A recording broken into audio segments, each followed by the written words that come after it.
UPSC पूर्व परीक्षा 2025 साठी केंद्रीय लोकसेवा आयोगानं अर्ज भरण्याच्या प्रक्रियेमध्ये मोठे बदल केले असून त्यामुळे विद्यार्थी सुद्धा संभ्रमात पडल्याचं बघायला मिळत आहे। अर्ज भरण्याची प्रक्रिया अवघड झाल्यानं विद्यार्थी गोंधळात सापडल्यात। बडतर्फ आयएएस प्रशिक्षणार्थी पूजा खेडकर प्रकरणामुळे आयोगानं हे बदल केल्याचं सध्या स्पष्ट झालेलं आहे।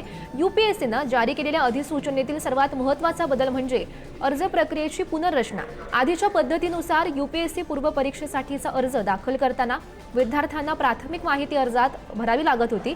त्यानंतर मुख्य परीक्षेसाठी आणखी काही माहिती भरणं आवश्यक होतं।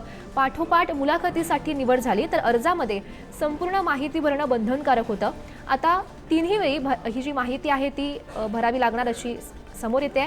त्यामुळे विद्यार्थ्यांची तारंबळ उडाल्याचं बघायला मिळत आहे। नेमके काय बदल केलेले आहेत पाहूयात ग्राफिक्सच्या माध्यमातून। पूर्व परीक्षेच्या अर्जासोबत जन्म तारखेचा पुरावा, आरक्षण आणि शैक्षणिक पात्रता कागदपत्र अपलोड करणं आता आवश्यक असेल। यापूर्वी केवळ आरक्षण प्रमाणपत्र इत्यादींचा क्रमांक भरावा लागत होता। गेल्या वर्षांपर्यंत मुख्य परीक्षेच्या निकालानंतर सर्व्हिस प्रेफरन्स द्यावा लागायचा। आता पूर्व परीक्षेचा अर्ज भरताना सर्व्हिस प्रेफरन्स निवडणं अनिवार्य असणार आहे। पूर्व परीक्षा निकालाच्या 10 दिवसांच्या आत त्यांचं कॅडर प्राधान्य सादर करणं सुद्धा आवश्यक असेल।